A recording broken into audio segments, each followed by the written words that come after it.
네, 여러분 안녕하십니까. 매주 금요일마다 부산에서 달려오십니다. 김소정 변호사 오늘도 모십니다. 어서 오십시오. 네, 안녕하세요. 네. 자, 이 지난번에 네. 뭡니까 주택 문제 얘기해가지고 뭐 30만 명이 넘게 예. 파란을 일으켰는데 요 관련해서 또 예. 1가구 1주택. 일가구 네. 갈수록 정말 대단한 법들이 나오고 있어서 대단합니다. 저는 학교 다닐 때 외에는 헌법을 잘 보진 않고요. 네. 변호사 업무 할 때도 보는 게 뭐 시행령, 네. 뭐 밑에 뭐 규칙, 뭐 조례 이렇게 좀 볼 일이 많습니다. 네. 근데 헌법을 지금 저들 때문에 다시 이제 오래간만에. 헌법책을 꺼내서 헌법을 이렇게 보고 있으니까 참 기가 막히네요. 네. 헌법 위반이 많죠, 이들 하는 짓들이. 네, 거의 다 위반입니다. 거의 다. 헌법 위반. 네. 지금 1가구 1주택 이거는 거의 결집체죠. 헌법 위반의 결집체다.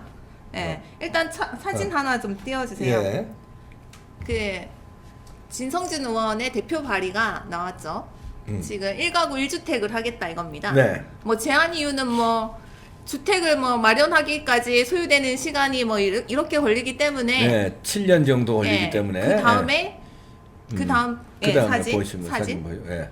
뭐 주택의 뭐 증식이나 예. 투기를 목적으로 교란하지 않도록 하며 예. 하면서 1가구 1주택을 하겠다. 여기 1세대가 1주택을 하겠다 뭐 이런 겁니다. 네. 근데 아까 거기 신구 조문 대비표 다음 사진. 다음 사진 보면요. 네. 그러니까 거기 이제 새로 도입하려는 조항이 네. 이게 보시면 주거기본법이죠. 주거기본법 제3조에다가 이걸 신설을 한다 이건데 여기가 이제 보시면 1세대가 1주택을 보유 거주하는 것을 기본으로 한다. 이게 지금 들어간다는 거죠. 이게 1항. 네. 1항의 1호. 지금 보시면 이 법안을 이제 발의한 의원들이 있어요. 네. 발의한 의원들 사진 쫙 보겠습니다. 네. 이거 봐야 돼, 이 네, 사람.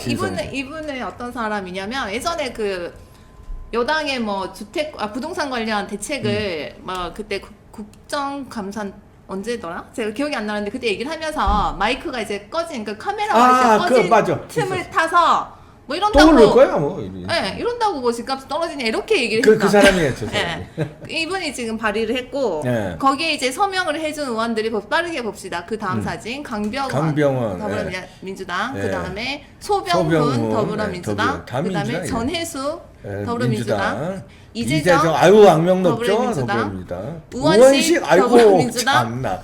윤준병 더불어민주당 네, 전북이고요. 박홍근 더불어민주당, 이해식 더불어민주당, 아이고. 그 다음에 장경태 더불어민주당, 그 다음에 조오섭 더불어민주당, 이동주 더불어민주당 또 있습니까?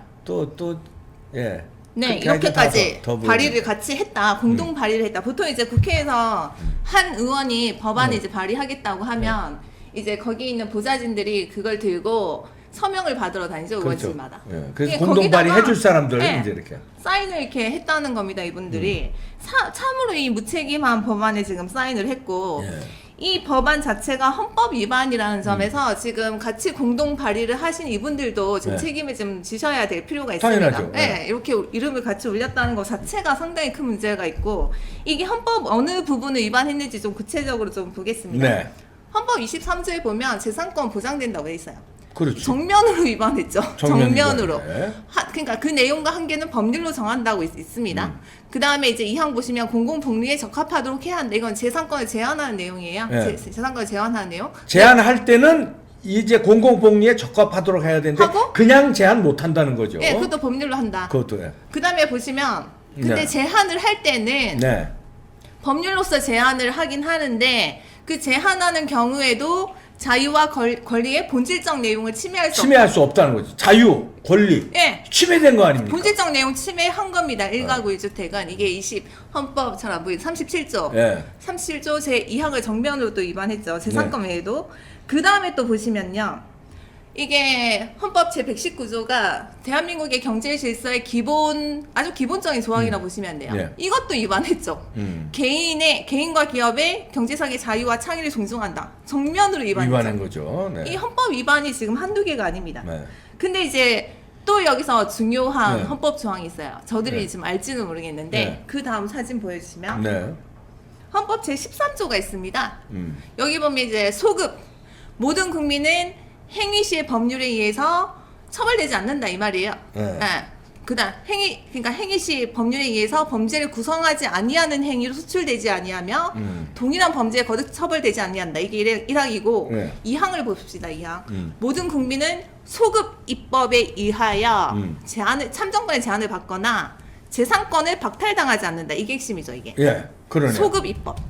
소급 그러면 입법을 하면서 재산권 박탈당하지 않아요. 근데 그럼 여기서 지금 중요한 게 네. 지금 저들이 만약에 1가구 1주택 법을 만들었다고 칩시다. 예. 그러면 이 헌법상 이 13조 제2항 때문에 네. 그 법률은 그 법률이 제정된 이후 부터 적용을 하거나 시행 말거나. 이후부터 적용되죠. 예. 그러면 그 전에 다가구를 가지고 있던 자들, 특히 저 여당이 많잖아요.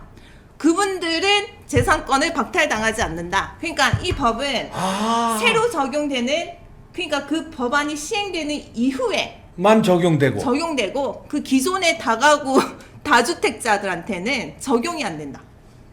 야, 이게 주들 뭡니까? 보호법이네. 그렇죠. 이거는 청와대 많이 보셨을까요? 뭐 청와대나 저 여권 인사들이나 뭐 집을 몇 채나 보유하신 거는 이미 다 보셨잖아요. 예. 그 사람들한테는 적용이 안 돼요. 이 법이. 그러면 이 법이 적용되는 것은 앞으로. 법안이 앞으로 시행된 이후에 이게 지금 소급 입법 금지 원칙이나 헌법의 대응 원칙이거든요. 이거는 알겠죠. 이거는 알겠죠. 그러면 이 법안이 시행된 이후부터 적용된다라고 하면 앞으로 우리나라의 그 미래를 짊어질 30대, 20대, 뭐 지금 40대도 마찬가지고 그들은 1가구 1주택만 소유하게 돼 있다 이 말인데 네. 이거는 평등 원칙 위반이죠. 다음 사진 보시면 참. 평등권 봅시다. 이게 지금 제 11조 11조에 예. 1항 모든 국민은 법 앞에서 평등하다. 이거 위반이죠. 이거. 위반이요. 지금 헌법 위반이 한두 가지가 아닙니다. 그래서 지금 1가구 1주택 이 법안 자체가 상당히 문제가 많다라는 점들이 지금 나오고 있죠. 지금 다음 기사 하나 보여주세요. 네. 이 헌법학자분들이, 헌법 교수들이 지금 법학자들이 이것은 명백한 위헌이다. 공산국가 말고는 이런 나라 없다. 당연한 얘기죠. 라고 이게. 상당히 지금 비판을 했습니다. 네. 아까 지금 말씀드린 헌법 위반은 네. 분명하고요. 더 위반됐을 수도 있어요. 찾아보면. 네. 위반이 상당히 많을 수도 지금 있습니다. 김소정 변호사가 찾은 것만 그렇습니다. 제가 찾은 것만 그렇습니다. 못 제가- 찾은 것도 더 있을 텐데. 예, 제가 못 찾은 것도 있죠. 왜냐면 이 헌법학자들이 봤을 때 분명히 이제 위반되는 소지가 많이 있을 거란 말입니다. 네. 그런 거를 하나하나 꺼집어내다 보면 정말 이거는 우리나라에서 있을 수가 없는 법안이다. 이런 비판이 지금 나오고 있는데 그 다음 기사 보여주시죠. 네.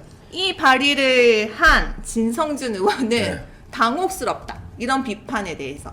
야, 뻔뻔스러워. 상당히 나는 당혹스럽다. 이런 식으로 지금 말을 하고 있어요. 그러면서 하는 얘기가 봅시다. 이거 네. 내용을 좀 봅시다. 뭐라고 하냐면 뭐 내용을 제대로 이해를 못했다고 합니다. 네, 제가 아까 우리 비판하는 사람들이 네. 내용을 이해 이해를 못하고 못했다. 우리가 비판한다 이런 얘기예요. 예, 그렇죠. 1가구 1주택 법안의 내용을 이해를 잘 못했다. 뭐 저도 이해 잘 못했고 그 헌법학자들도 이해를 잘 못했다.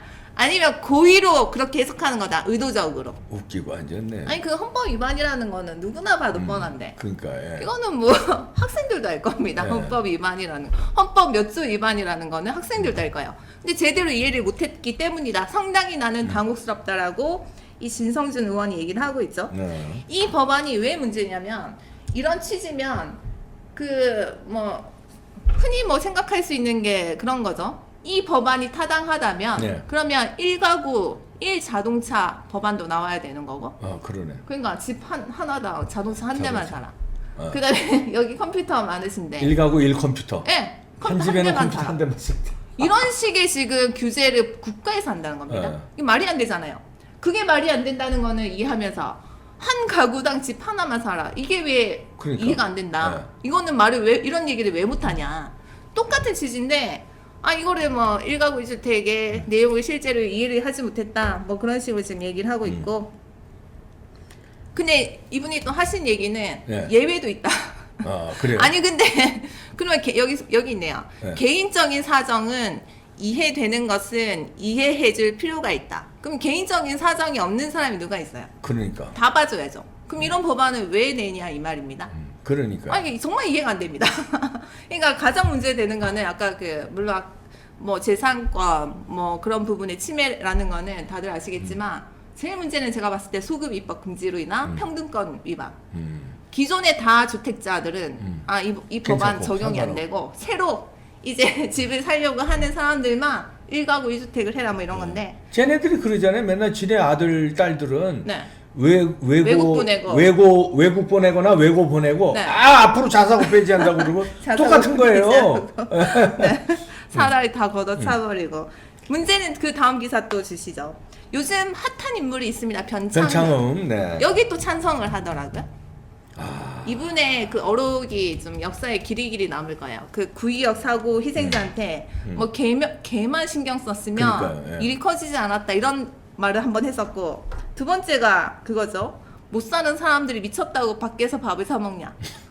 그 다음에 이제 망토 이거죠. 안에 들어간 소리하고 앉았네. 그 다음에 이제 세 번째 망언이 나왔죠. 1가구 1주택 찬성한다. 네. 이 사람이 지금 국토부 장관 지금 후보라는 점이고요. 조만간 뭐 되겠죠. 임명하겠죠. 문재인이. 참 그렇습니다. 여러 네. 가지로. 그래서 저 사람을 국토부 장관에 앉히는 거예요. 1가구 1주택 이런 걸 찬성 찬성하는 이 철학이 자기네들하고 이게 딱 맞아. 공산주의 아니에요. 딱 맞아 국가가 다 떨어지니까. 통제하겠다. 집도 이제 통제할 테니까 집도 통제하고. 그 철학을 가진 사람이 국토부 장관에 와야지. 네. 부동산 뭐 이거 문제는 자기네들이 생각하는 부동산 정책은 그거예요. 네. 공공임대주택을 늘려서 다 국가 소유로 만들 국가의 임대료 내고 국가가 통제하는 그런 사회로 가는데 적임자가 변창흠이다. 시시콜콜한 그 비리라든가 막말 이런 거는 문제가 되지 않는다고 된다. 생각하는 거야 문재인 이 인너 그 서클은. 따위는 뭐 중요하지도 않고 뭐라고 했는지 공산주의로 가는데 적임자니까.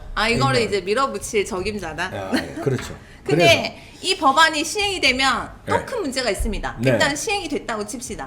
그러면 무주택자들이 그러면 그러니까 뭐 집을 많이 가지고 있는 사람들이 그러니까 이 법안 시행 이후겠죠. 네.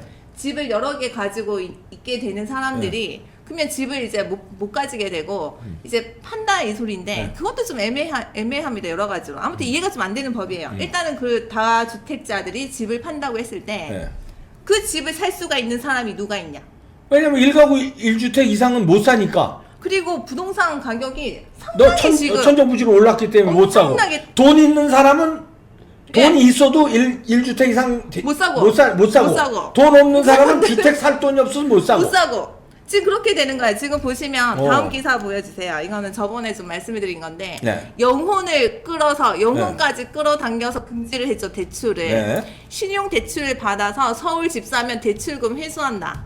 이건 뭐 서울 집뿐만 아니라 다른 뭐 규제 지역 대상 지역도 마찬가지예요. 네. 대출금을 회수해 버린다. 아니 이러면 누가 지금 집을 사겠냐 이 말입니다. 네. 돈 없는 사람들이 대출 받아서 집을 사야 되는데 집 못 사게 만드는 그럼 거예요. 대출도 못 받고 집도 지금 이게 돈이 없어서 못 사는데 그러면 1가구 1주택법을 했을 때 그러면 집을 누가 사겠냐? 이것도 지금 애매하죠. 네. 지금 이해가 좀 안 됩니다. 왜냐면 아까 그 잠시 말씀드렸듯이 문재인 정부에 들어서 집값이 엄청나게 올랐죠. 다음 기사 좀 주세요. 네. 여기 밑에 보시면 표가 있어요. 문재인 정부 들어서 집값이 얼마나 올랐나 네. 보니까 여기 52%가 올랐습니다. 예. 이 경실련에서 조사한 50, 거예요. 네, 근데 경실련, 그 다음 기사 보여주세요. 52% 올랐다고 하니까 국토부에서 엄청나게 이제 반박을 했죠. 네. 무슨 52%냐라고 하면서 자기들이 설명한 있어요.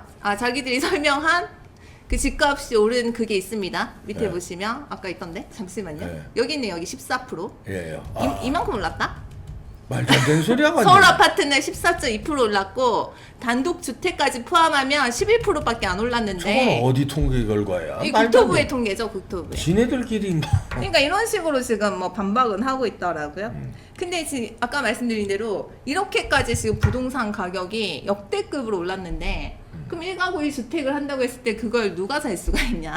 무주택자들이 신용대출도 지금 못 받는 상황에서 이런 지금 말도 안 되는 지금 상황이 벌어진 거고 문제는 이거는 우리가 역사 속에서 답을 찾을 수 있죠. 네. 1가구 1주택을 시행한 나라가 있습니다. 루마니아. 루마니아. 다음 그 사진 좀 주세요. 네. 사진 그 규제 역설이라는 책이 있어요. 네. 이 책을 쓰신 분이 최영락이라는 교수님이 쓰신 책인데 여기서 루마니아의 그 1가구 1주택에 대한 결과를 좀 분석을 해놨습니다. 네. 다음 사진 주시면 루마니아가 1가구 1주택을 했더니 거의 근접했다. 거의 이런 식으로 시행을 했더니 주거 실정은 어떻게 됐냐? 일단 집을 안 짓게 된다. 그렇겠죠. 집 건설사들이. 줘봐야 팔 수도 없는데 누가 줘요? 그러니까 지어봤자 살 사람이 없는데 일단 국민들 한 명씩 다 한 가구 그러니까 하나씩 주택을 가지게 되면 안 짓지. 집을 더 이상 짓지 않게 된다. 그 다음에는요. 좀 더 크고 좋은 집으로 옮기고 싶어도 못 간다. 그렇죠. 팔 수가 없으니까. 팔 수도 없고. 아니 예. 그러면 1가구 1주택이면 내가 다 지금 살고 있는 집보다 더 크고 좋은 집으로 가고 싶다. 예. 그러면 살 수가 없잖아요. 1가구 2주택이 되니까. 그렇지. 그럼 이걸 지금 팔고 지금 저걸 사야 되는데 그러면 이게 또 팔 수 팔면은 있는 사람이 일단 나 앉아야 되는데 근데 살려면 또 마땅치 않아. 그 사람도 이제 이걸 사고 또 자기 걸 팔고. 그렇죠. 이게 불가능하다는 거죠. 아, 상당히 그래요? 힘들어진다. 집을 이게 집을 파는 것이 사고 파는 것이 상당히 어려워진다. 그 다음에 경제 발전도 제대로 일어나지 않는. 왜냐하면 주택 건설이 아예 멈춰버리니까 그렇죠. 건설사, 뭐 건축업계 완전히 망하겠죠. 건설사 건축업계는요. 그 자재 또 납품업체들이 있고요. 네. 그럼 거기서 일하는 직원들이 있고요. 네. 그 다음에 건설이 한번 일어나기 시작하면 거기 저 우리 말하면 노가다라고 그러죠. 거기 네. 저 근로자들이 얼마나 많이 하나 아파트 그렇죠. 질 때 예. 수천 명 달라붙어요. 그렇죠. 그런 거 다 역효과 그다음 예. 그 주변에 밥차부터 밥차부터 예? 시작해서 그냥 그 경제 효과가요. 그렇죠. 엄청난 겁니다 이게. 예, 운송업체, 그렇죠. 운송업체들도 엠미콘에서 있고 하는 전부 것도 다 다, 망하는 네. 거죠. 그 건설이 멈추고 경제 발전도 제대로 일어나지 않는다. 그 다음 사진 보여주시면 네. 또 있어요. 뭐 다른 도시에서 직장을 구하려고 해도 집을 못 구해서 못 간다. 이제 임대차도 전월세도 못 찾으니까 네. 못 가는 거죠. 아예. 그럼 직장을 포기하는 수밖에 없고. 그 다음에 전 국민이 자기 소유의 집에서 살고. 그러니까 자기 소유의 집에서 살긴 하는데 일단 새집, 그러니까 월세 전세는 없어지게 마련이고. 예. 그러니까 애들이 좀 크잖아요. 네. 아이들이 커서 독립을 하려고 해도 새로운 집을 못 산다. 아이들이 독립하려고 해도 새로운 집을 살 게 없다. 사지도 못한다. 그냥 한번 살던 집에서 살면 평생 쭉 살아야 죽을 돼요. 때까지 살아야 네, 되네. 죽을 때가 대대손손. 안전하게. 그러니까 3대 4대기 살 수도 있죠. 그러니까 아이들이 커서 독립하려고 해도 집을 사는 것은 물론 새집을 얻기도 어렵고 파는 것도 어렵고 새로 짓는 것도 어렵고 사는 것도 어렵다. 임대도 어렵고 뭐 그다음에 주택에 그런 분들 뭐 노후화는 심각해져. 그렇죠. 그러니까 뭐 집이 없으니까 집을 새로 짓지 않으니까 노후화는 심각해진다. 그래서 북한처럼 맞추겠다. 그렇죠. 비슷하게. 네. 그러니까 이런 부분에 이제 분석이 있는 책이 지금 제가 소개해 드린 건데 네. 더 극단적인 사례는 쿠바를 보시면 알 수 있어요. 쿠바. 네. 쿠바는 정말 극단적입니다. 한번 보시죠. 네. 쿠바의 부동산 정책이 거의 지금 1가구 1주택과 비슷한데 아주 극단적으로 여기는 망했어요. 결과적으로. 쿠바가 지금 어떻게 보시면 네. 아예 주택을 사고 팔 수 없다. 정해진 집에서만 살게. 그러니까 1가구 1주택 자기 그거 집에서만 공산주의예요, 살게. 쿠바가. 공산주의. 공산주의죠. 네. 했더니 어떻게 됐냐면 그러니까 이사를 하려면 집을 1대1로 맞바꿔야 되죠. 교환. 집 바꾸기. 그러니까 이게 브로커까지 등장해가지고 통째로 암시장으로 지금 만들어졌다. 왜냐면 이해관계가 딱 맞아 떨어지는 경우가 거의 없잖아요. 그렇지. 내가 가고 싶은 집을 파는 사람이 있냐? 그렇지. 없잖아요. 그거 맞추기가 쉽지 그거 않지. 이제 맞추는 이제 브로커들도 등장하고 그 다음 사진 보시면 가지가지다. 지금 주택량이 절대적으로 부족하다. 왜냐하면 짓지 않으니까. 네. 그러니까 이건 아까 말씀드린 거고요. 일단 부족하다 이 말입니다. 그러니까 사람들이 어떻게 하냐면 집을 이제 쪼개서 쓰거나 있는 집, 거주하는 집을 쪼개서 쓰거나 직접 짓는다. 직접 야, 이제 짓는다. 이제 원시 시대로 갑니다. 나는 자연인이다. 요즘에 저 자연인 나는 시대야. 자연인이다. 자연인으로 갑니다. 다. 저도 유튜브 자, 보니까 뭐 대나무로 집 짓고 이제 하시더라고요. 그렇게 가는 거야 이제. 그 다음에 보시면요. 뭐가 등장하냐면 구직자가 아니라 구집자가 등장합니다. 구집자. 집을 구하려는. 네, 네, 그렇죠. 자기가 살고 있는 집의 위치, 환경, 방 개수, 화장실 위치 등이 들린 플래카드를 들고 이제 돌아다닌다. 지금 이렇게 된다는 겁니다. 지금 정말 황당한 거죠. 그 다음 사진이 있는 네. 좀 보여주세요. 그러니까 브로커들이 이렇게 아까 등장한다고 네. 말씀드렸고 살고 싶은 집, 안전한 집. 왜냐하면 집이 다 노후화되고 완전 무너져 내려갈 때까지 공급이 안 되니까 안전한 집에서 살 수 있는 자유는 빼앗기는 거죠. 빼앗긴 셈이다. 이게 극단적인 사례가 지금 쿠바에서 지금 나온 겁니다. 그러네요. 예. 근데 이런 법안을 지금 발의를 해놓고 뭐가 문제인지 모르겠다. 당혹스럽다. 뭐 왜냐면 해석이 쿠바에서 이렇게 나왔기 때문에 네. 쿠바 따라가기 하는 거죠. 아, 이 정부가 따라가는 것은 다 공산주의 따라가요. 어떤 건 중국 따라가고, 네. 어떤 건 쿠바, 어떤 건 베트남 따라가고, 어떤 거는 또 예. 뭐 이런 이상한 나라들 따라가고, 네. 망한 나라들, 베네수엘라 따라가기 그렇지. 지난번에. 베네수엘라도 네. 비슷하게 하시죠. 네. 근데 지금 굳이 해외 사례를 이렇게 할 필요가 있냐? 그것도 공산주의. 그것도 망한 사례. 망한 사례. 근데 우리나라에도 훌륭한 그 사례가 있습니다. 네. 한 가지 뭐 소개해드릴게요. 이명박 정부의 부동산 정책을 한번 보겠습니다. 네. 이번 그 기사 띄워주세요. 네. MB 정부에서 부동산 정책이 지금 보니까 이거를 차라리 따라해라. 차라리 저 멀리 있는 해외 그 공산주의 사회 말고 이명박 정부의 부동산 정책을 그대로 좀 따라해라 이런 거고요. 사진 좀 보여주세요. 네. MB 정부 때 부동산 가격 상당히 안정이 됐었죠. 네. 그 이유가 뭐냐고 보니까 공급을 늘리고 규제를 풀었다. 경제 논리 당연한 겁니다. 101 그게 기본이에요, 베이직. 그린벨트 다 풀어가지고 공급했고요. 그 다음에 재개발 사업 적극 추진했고요. 그 다음 사진 보여주시면 그 다음에 뭐 규제를 완화했다. 양도세 완전히 낮췄다. 지금하고는 완전히 반대죠. 반대로 지금 했던 거죠. 이명박 정부 때. 그래서 이제 집값 안정을 이렇게 거의 지금 우리나라에서 가장 성공적으로 추진한 MB 정부가 있는데 왜 굳이 저기 공산주의 저기 멀리 있는 나라들을 이렇게 따라하냐 뭐 이런 문제입니다. 규제 완화하고 양도세만 낮춰도 그렇죠. 일 텐데 그걸 안 하고선 그걸 안 세금 뜯어가고 규제하고 그러면서 예. 이렇게 하니까 근데 네. 몰라서 하는 게 아니라 아이고. 일부러라고 봅니다. 네. 네. 지금 우리나라 훌륭한 이 모범 사례가 있어요. 이걸 지금 참조를 해야 된다는 네. 겁니다. 자, 네. 이명박 대통령의 부동산 정책 지금이라도 이거 틀렸다. 이제 그런 얘기다. 정 바꿔야 돼요. 문정권 바꿉시다. 그것만이 답입니다. 네.